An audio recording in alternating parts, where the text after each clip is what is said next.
all you actually enjoy about smoking a cigarette is trying to get rid of the little empty, insecure feeling of the body withdrawing from nicotine. Now, you're quite right, Robert, when you said that the real problem in stopping smoking isn't the physical withdrawal from nicotine. The physical withdrawal from nicotine is very, very slight.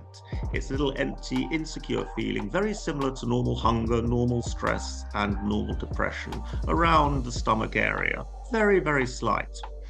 But what that does in your mind is trigger what Alan Carr brilliantly called the big monster. He calls about the little monster in the mind, the nicotine withdrawal, and then the little monster in the body, the nicotine withdrawal, the little nicotine monster in the body. That triggers off the real problem, which is the big monster in the mind, i.e., the feeling of wanting a cigarette, the desire to smoke a cigarette.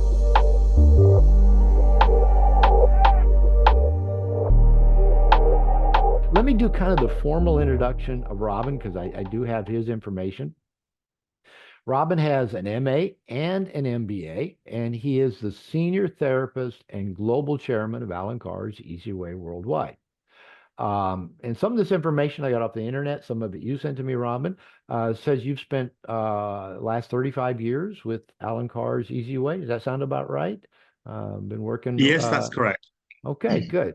And he's co-authored many of the Easy Way books. And one thing, I actually listened to a good chunk of the How to Stop Smoking, which I guess is your kind of flagship book and flagship offering.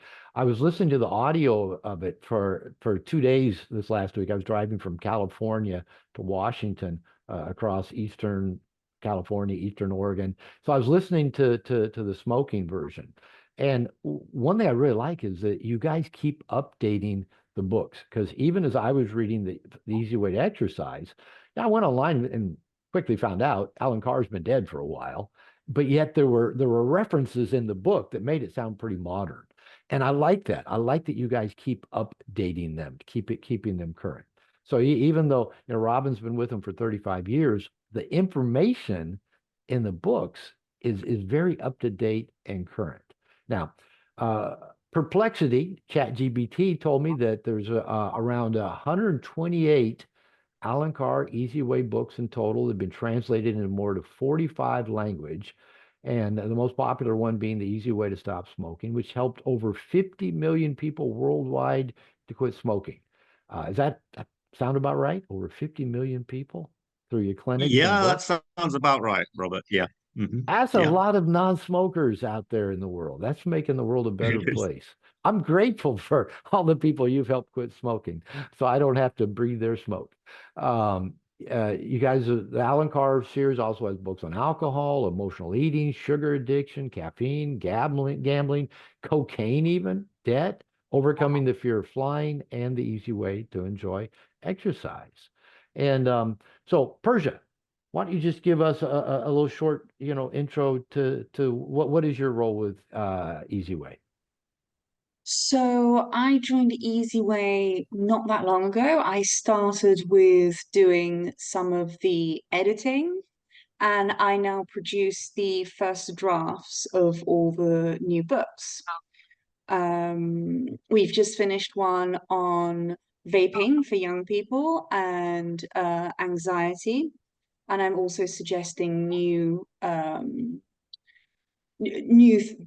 topics to Okay, write about. so we give you the credit for keeping Easy Way fresh and up Well, to date. thank you. Okay, it sounds like it. Your dad's nodding his head. Yeah, yeah, yeah. That's what she does. Well, let's just dive in with some questions just to get this thing moving forward. So, Robin, I'll direct this to you. What inspired the creation of Alan Carr's Easy Way? How did this get started? And how, in a nutshell, would you say it is different from traditional approaches to addiction recovery? Well, it got started because Alan Carr himself was a chain smoker for around 33 years. He would smoke between 60 and 100 cigarettes every day.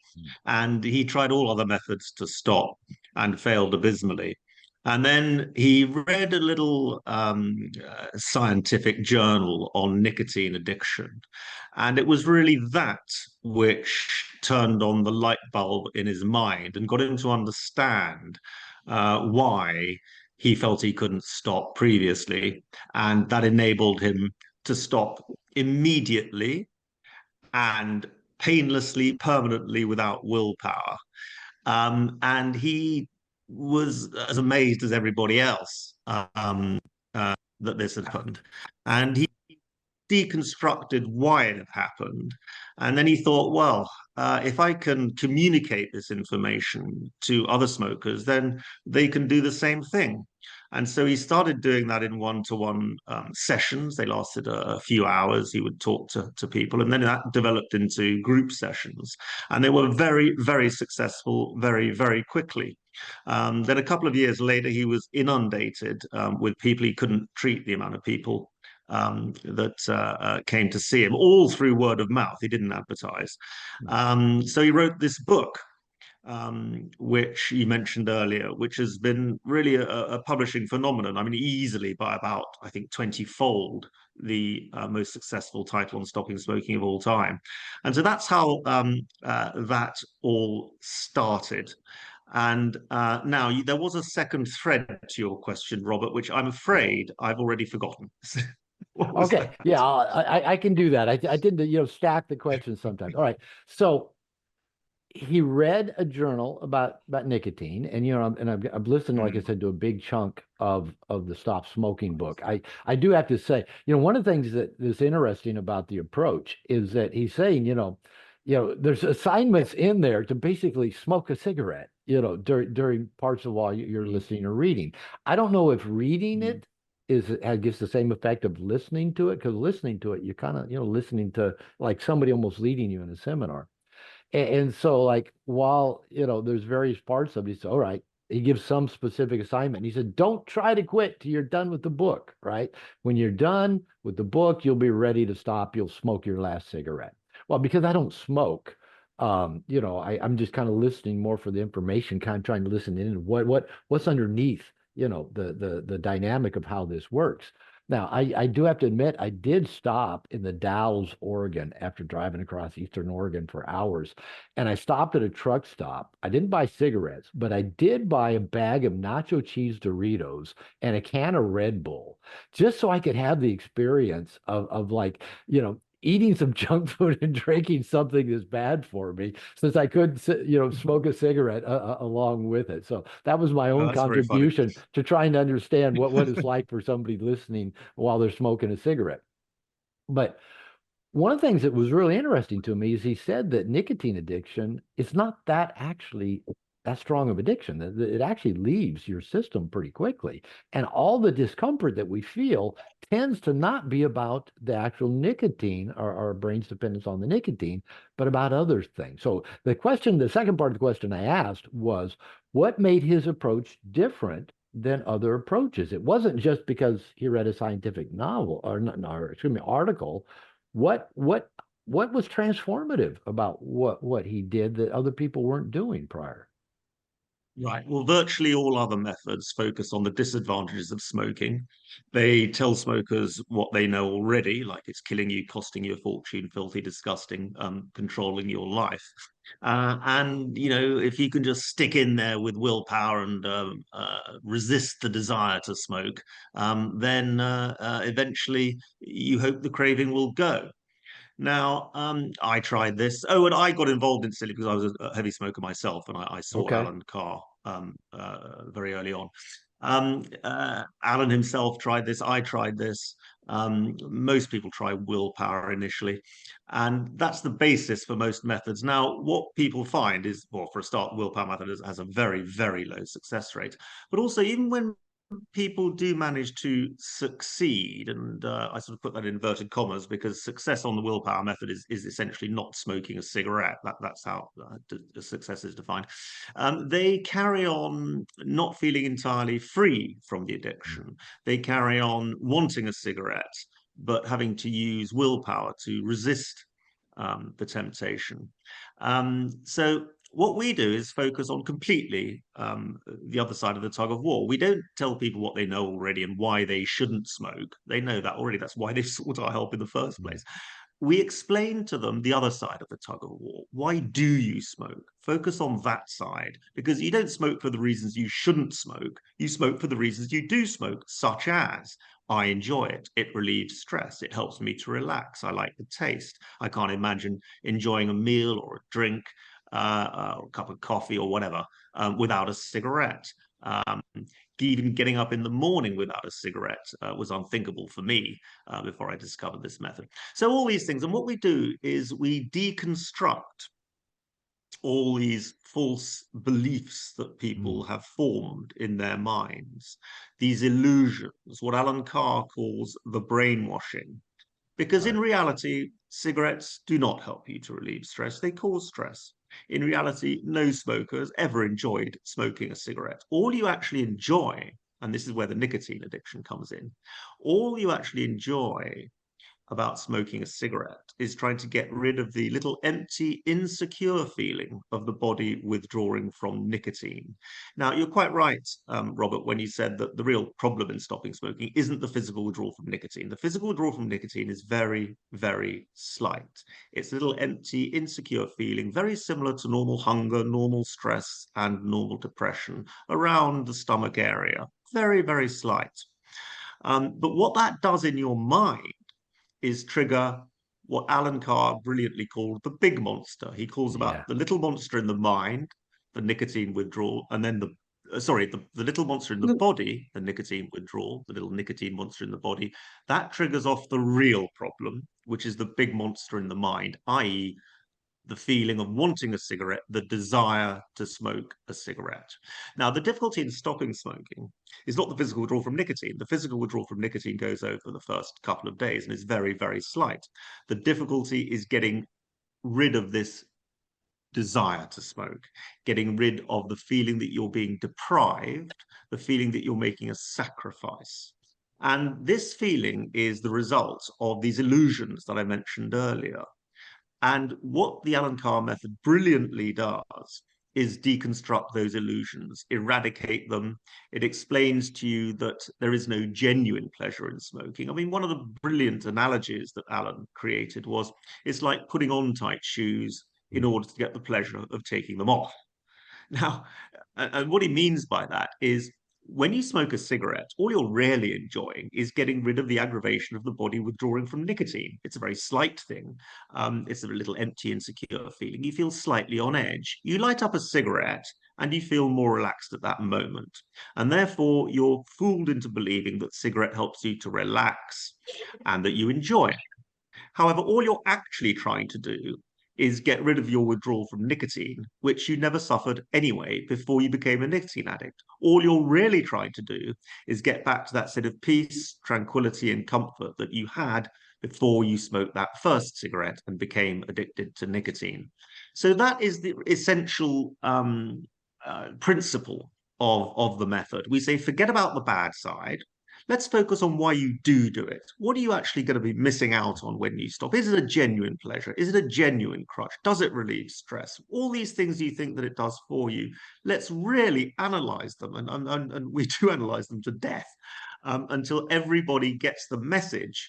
Okay, no, I don't enjoy it. No, it doesn't relieve stress. No. And they reach the fantastic realization at the end of this that there is nothing to give up. And you only need willpower to achieve something if you've got a conflict of will. If one part of your brain is saying, in this case, it's killing me, I should stop, but the other part of your brain is saying, oh, yeah, but I do love a cigarette. What's it going to be like to try and stop? The fear that you're not able to cope with life or enjoy life without cigarettes, the fear that you've got to go through some terrible trauma to come off the things, and the terrible fear that even if you do manage to succeed, you'll have to spend the rest of your life resisting temptation. So what the Alan Carr method does is remove these illusions, remove these fears, and leave you at the end of the method, whether it's the book, the sessions, the video, whatever it is. It's simply a method of communicating information into the mind of the addict so that when they put out their final cigarette, they're not thinking, right, I've got to try and stop smoking. Let's hope it works. And I know it's going to be a nightmare, etc. They're thinking, great, there's no reason for me to smoke anymore. I'm not missing out on anything. I've got nothing to give up. Isn't it marvelous? I'm free. So they are free right from the moment they extinguish their final cigarette. And then, yes, the little nicotine monster in the body is there. You only notice it over the first few days, 2 or 3 days. But it's no problem at all because you're aware of it, you're in touch with it. And because your mental reaction is not, I want a cigarette, but I can't have one. But your mental reaction is, if you are aware of the physical withdrawal at all, which many people aren't when they use this method, but if they are, the instructions are, okay, well, don't try and block it from your mind. Get in touch with it and realize, yeah, it's a little empty feeling. It's not unpleasant. And because it hasn't triggered the big monster in the mind, the mental craving, you just say to yourself, right, well, this is why smokers smoke. This is what keeps them smoking. This is what keeps them in that prison. Isn't it marvelous? I won't have this feeling in just a few days. I'll be free from it forever, providing I never put any more nicotine into my body. And you can actually celebrate that moment and you can actually enjoy starving the little nicotine monster to death. So this is all about freeing yourself from an addiction. There are no bad sides here. It's all good news. You're not having to give anything up. It's all terribly positive. In fact, Alan Carr was often, and still is often, taken to be an American because this is very upbeat and positive. Nobody would have thought he was an English person because we tend to be a little less positive over here. I'm sad to say this is one of the great things I love about States is, it's a very can-do, positive, upbeat attitude you have over there on the whole, and that's easy when that's what makes it easy to stop. You see, both Alan and I had tried all sorts of methods before he discovered the method and before I used it. And it was a nightmare. 6 months later, I was still climbing the wall for a cigarette. This method was completely different. The moment I put out my final cigarette in that session with Alan Carr, over 35 years ago, I knew I was free. I've never had the slightest desire to smoke since. I know that I never will, and I've enjoyed being free ever since. So it's a way of removing the willpower, the need for willpower, removing the suffering that people usually have when they try to stop smoking with other methods. There are no gimmicks. There's no nicotine. You don't need nicotine. I mean, the idea that you can cure a nicotine addict by giving them nicotine is one of the great frauds that the pharmaceutical companies have managed to sell to governments across the world. And it's quite scandalous. I mean, now there are generations of people on e-cigarettes who've never even smoked a cigarette, that they're now addicted to nicotine via the cigarette or the vape. So this is a method, incidentally, not just of stopping smoking, but also stopping vaping, taking nicotine in any form whatsoever. It's a cure for nicotine addiction. It's not nicotine maintenance, a safer delivery system, as in these so-called nicotine replacement therapy programs. It's complete freedom. And that is the best thing, actually. I mean, I hated the fact that it was killing me, costing me a fortune, filthy and disgusting. But the worst thing is that it was controlling my life. And the great feeling of stopping was mainly to be free from the slavery of smoking, the feeling of being controlled by something which I myself actually detested. Sorry, that was a very long answer. let's pull that apart a little bit because one thing I love, because I've read parts of two different books, the one about stopping smoking, and the other one about how to start and enjoy exercise. So it's two different things. One, maybe we're trying to get rid of a bad habit, maybe one we're trying to create a good habit. And having listened to the smoking book now, after having started reading the book on how to enjoy exercise, there's a lot of the same content and same material in both books. And I really do like, and I know as I was reading the how to enjoy exercise, because I enjoy exercise, but I don't get to the gym as often as I believe I should or I want to. As I get older, I know I need to take better care of myself. And so because of the way I analyze stuff, I'm reading the book looking, what is the underlying principle that I can just grab the underlying principle and run with that? And apparently you do repeat the same underlying principles in all the books. And I do like the emphasis on mindset, that this isn't just like willpower. It's not just trying to overcome some physical dependency. I like the breaking down of the little monster and the big monster. And the big monster that's who's being addressed in the books, as far as I can tell. The That's thinking right. part of ourselves that has irrational beliefs. The term brainwashed is used quite frequently. So Yeah. I assume that you use the same basic principles throughout all of your approaches, whether it be how do you stop smoking, vaping, chewing, using cocaine, to how do you enjoy flying? How do you enjoy going to the gym and exercising?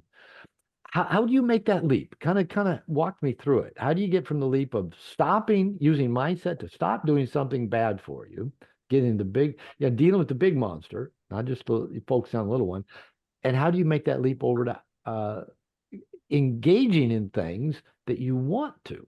Do you treat the things that's the opposite of like going to the gym as the little monster? Is that what we do? Well, that's an excellent question. Persia, would you like to come in there?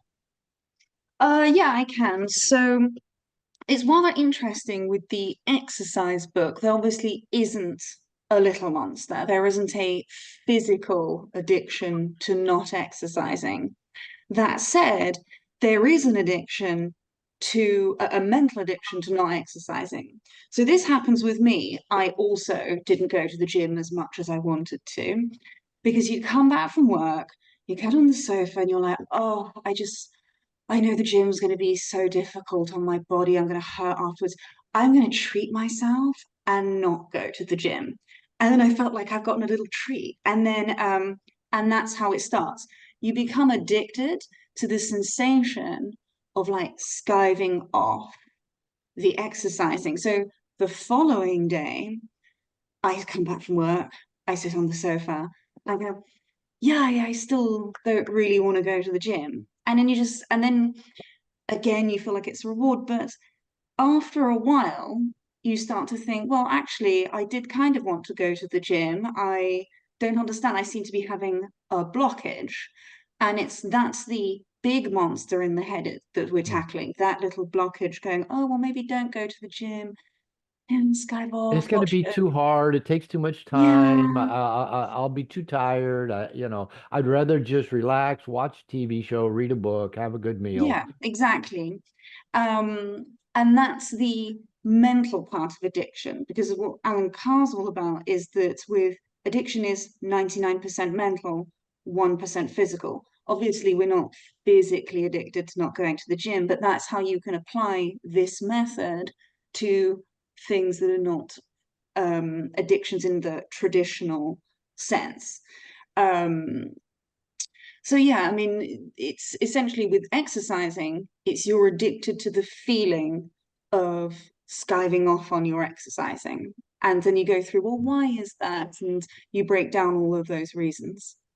That's Yeah, how that works. and that's That's right. That's go ahead, absolutely it. Robert. And the one of the common threads is you talked about brainwashing, and intimately related to this is fear, actually. Mhm. I mean, in the case of smoking, it's the fear that you can't enjoy life or cope life without cigarettes and various other associated fears. And the brilliance of Alan Carr's Easy Way method is that it removes fear. And these fears are mainly the result of conditioning, you mentioned brainwashing, false beliefs, and illusions that society generally propagates onto people. So they're received ideas. Now, in the case of exercise, the illusion is that exercise is a chore. The illusion Right. Yeah. is that actually it's no fun, that you've got to, a bit like the smoke, I've got to smoke because sorry, I've got to stop smoking because it's killing me. Similarly with exercise, oh well, I really should be exercising, as you said earlier, Robert, because well, as you get older in life, you've got to start looking on and all this business. So immediately in your mind, you're making a sacrifice for the greater good. Mhm. Now, if you're making a sacrifice, that means you're using willpower to do something.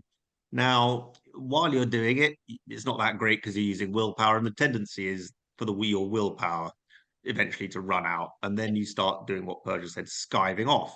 Now, if you're desperately trying to do something, using willpower to try and do something, and then you think, actually, I'm just not going to do it. It's a bit like giving in on the willpower method with smoking. desperately climbing the wall for a cigarette. You desperately want to be a non-smoker. But on the other hand, the fight is just too much in the end. You light up a cigarette, you're disappointed that you've lost the battle, but on part of you is feeling relief that you no longer have to fight the battle.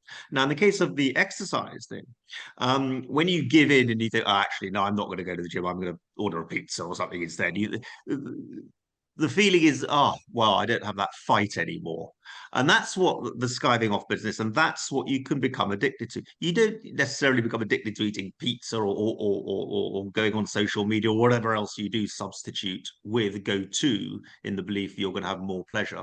But you do form this tendency to avoid exercise, and at that moment you're used to getting a little bit of relief there, and so you get the illusion that avoiding exercise is actually the easier way to go, is more pleasurable, and generally, you're going to have a happier life avoiding it rather than confronting it, because confronting it's so difficult because it's such a chore. Now, what the exercise book enables people to realize is that exercise isn't a chore. Exercise is actually fantastic fun. It's great fun, particularly if you find one that you actually like doing. Now, I'm lucky in the sense I'm a sort of manic sports person. Give anything with a round ball, not doesn't even have to be round, and I'll be at it. So I'm lucky that throughout my life I've played sport, and I've enjoyed it.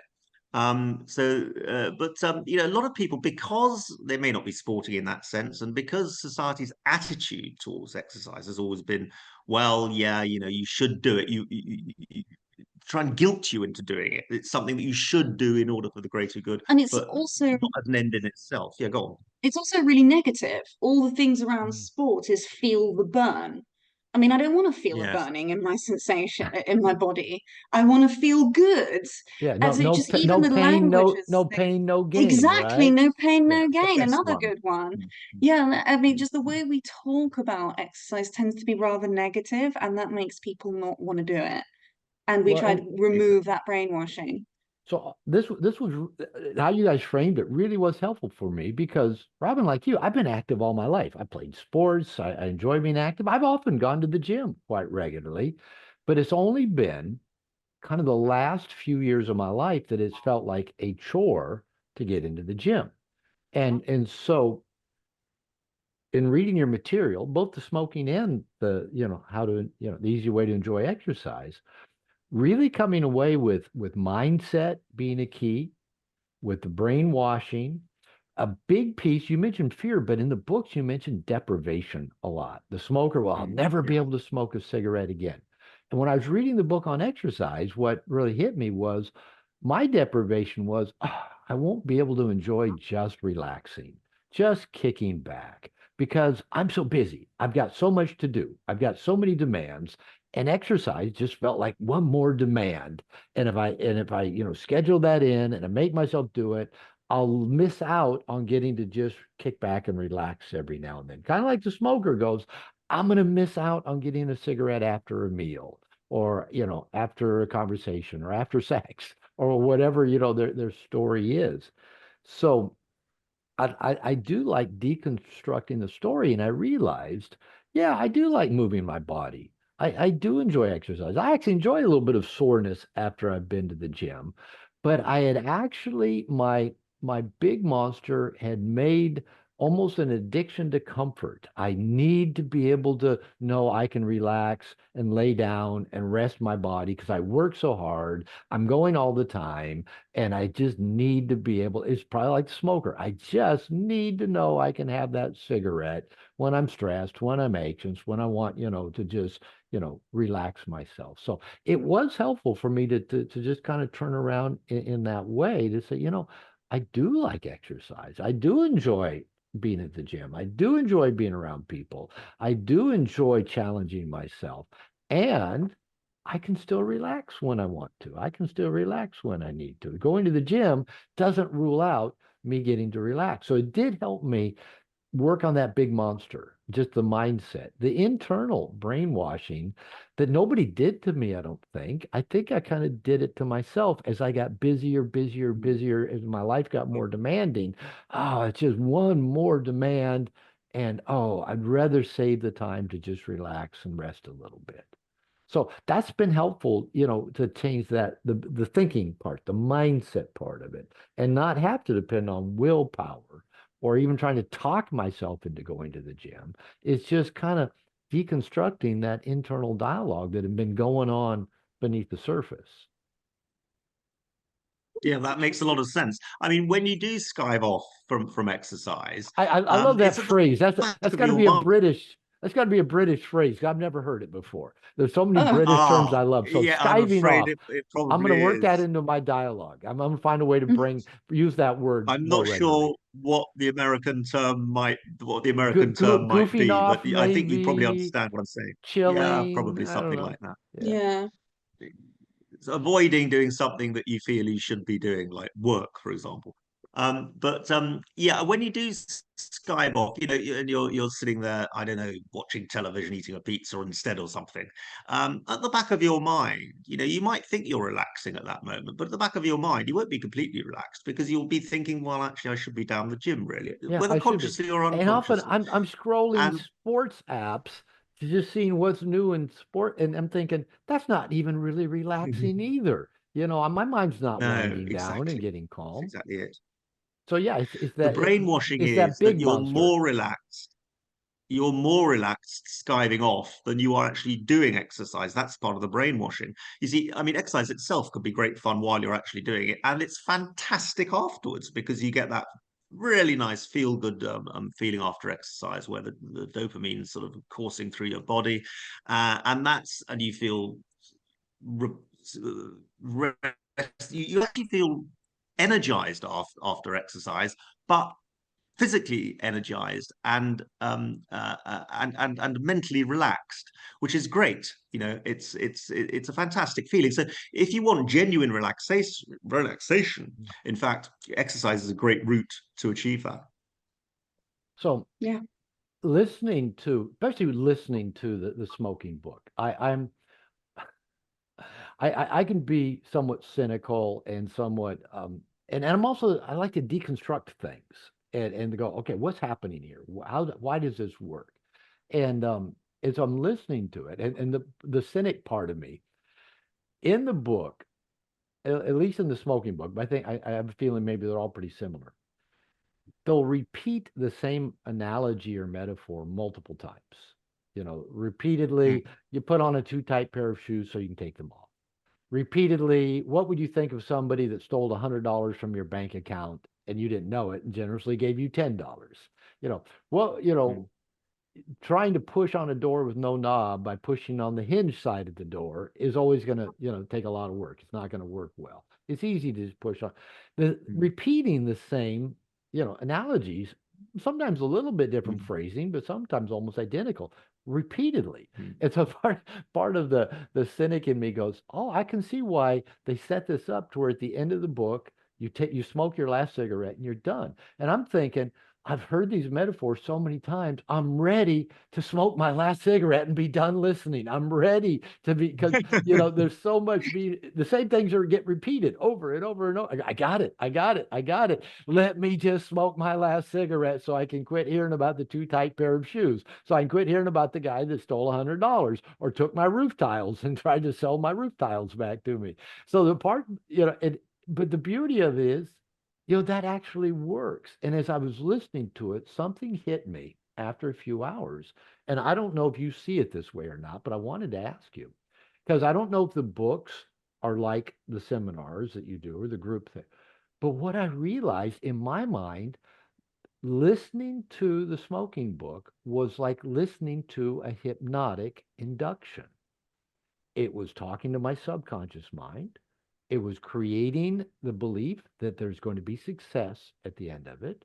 It was deconstructing all my unconscious reasons. It doesn't really go after the conscious mind so much. It does it in some ways, but so much of it felt like it was talking to my unconscious mind. Repeating the same metaphors was a way to just keep communicating with the unconscious mind because the unconscious mind works in metaphor. It works in those kind of Mm. things rather than facts and figures and this is why it's going to kill you. And then it's interesting. This morning, I was just doing, surfing a little bit around, um, looking for some easy way stuff. Robin, I saw you 18 years ago on a great BBC interview where you had a little debate with some guy that was advocating the use of nicotine patches, and man, you held your own. You you Right. you you you you you were great with that. I also Thank you. found an interview of Mel Gibson talking with Joe Rogan. Oh yeah. And Mm. Mel Gibson's talking about, and Joe Rogan asked him, how did it work? I mean, you just read this book, and again, and and Mel Gibson's response was, the whole book is a mind trick. It's like self-hypnosis. And I thought, that's exactly what I'd been thinking. This is like a hypnotic trance. And so, because when I was reading the exercise book, I just wanted to get down to the core thing. Just give me the core thing. I'll apply that to my life and I'll fix it and I'll turn it around. Now, in hindsight, looking back to it, the book, in my mind, this is my frame of it, was creating just a hypnotic induction, setting you up for success, knowing you're going to be successful, breaking down the unconscious resistance, shifting mindset, giving you the same metaphors multiple times, creating, belief. And in many ways, I thought, yeah, this is just a hypnosis session. I'm not minimizing that, but I thought that's probably got to be part of the key that it works. It goes to the unconscious mind. So anyway, that's my takeaway from it. Does that resonate? Am I totally off base? Yeah, Is there some absolutely. basis to it? No, no, that makes a lot of sense. I mean, we use and you mentioned the use of the term brainwashing earlier. Now, brainwashing is itself, of course, the result usually of multiple repetition. Of hypnosis, a Um, hypnotic state. Yeah. exactly. So what we're doing is counter brainwashing. And in order to do that, you have to use some of the same techniques as brainwashing in order to counter it. One of those techniques is indeed repetition. And I mean, people often often ask us, "Are you trying to brainwash me into believing that I don't need to smoke?" That's one we get, and we obviously say, no. Stop brainwashing yourself that you do. So you're quite right that although this is an entirely rational method, um, the emphasis isn't always on the entirely rational because you need to get people motivated from within to realize that they can actually do this thing. And by these multiple repetitions, which we do go in for, and I make no apology for it, we reverse the brainwashing that is creating these mental obstacles and these blocks in their minds. So we get them to realize that all these preconceived illusions are in fact part of that brainwashing. And to reverse that brainwashing, one of the techniques is indeed repetition. And we do use in the sessions at our clinics, the live sessions, we do use about 20 minutes of hypnotherapy at the end. Just to make sure that people leave the session feeling relaxed and feeling confident in a good frame of mind. That's very important. Yeah. So yeah, I mean, it's all those things that you said, Robert. However, it is essentially a cognitive method, and people do need to understand how addiction works, how nicotine works. Mm. Now, it's not in fact that complicated. I mean, the tight shoes analogy explains it, brilliantly in my view. All you're trying to do is get rid of the nicotine withdrawal, which non-smokers don't suffer from in the first place. In fact, all you're trying to do whenever you light up a cigarette is feel as relaxed as a non-smoker feels all the time because they're not suffering the nicotine withdrawal. Now, that itself isn't a particularly complicated concept to No, take on I board. like how But simple that is. I love that. yeah, exactly, and its power is in fact, in part, in its simplicity. But in order to apply that simple logic to yourself, you've got to get rid of all these illusions that you're suffering, and the counter brainwashing techniques, which you've identified very clearly, are all part of that. Let me share that. Then we're gonna segue. We're gonna give the guys on the call a chance to ask you guys questions. I'm excited to hear about their questions. I really do like that analogy. And even when I say that, oh, when it hit me, this is hypnosis. That was not a negative takeaway. It was, oh, that makes sense now. and where listening to it was actually more powerful me than reading it, because something was being spoken into my brain rather than me just reading it. Um, but just going back to the too tight shoes, I mean, it's a beautiful analogy that why would you put on a pair of too tight shoes just for the joy of taking them off? And the first time I ever heard a very similar analogy about too tight shoes was from Ram Dass when he spoke about life and death. Is like, you see, just said death is just taking off a too tight pair of shoes. That here we're holding on to life like this is the thing that's so good, but when Very death good. comes, we go, oh fuck, those shoes were too tight the whole time, and I was trying to escape that uncomfortable feeling of being in a human body. So you and Ram Dass I'm have shared the definitely going to same. try and remember that on my deathbed. That's for sure. Yeah, just It'll remember help. that. I'm getting to take off the too tight pair of shoes. Very And good. I think it's actually a good analogy to remember before our deathbed to get us, because the addict hangs on to their drug like, I need this. And maybe, we hang on to this physical life like, oh, I don't want it to ever end. I've got, no. Mm. Maybe both. It's just a matter of let's just let go. Let go. So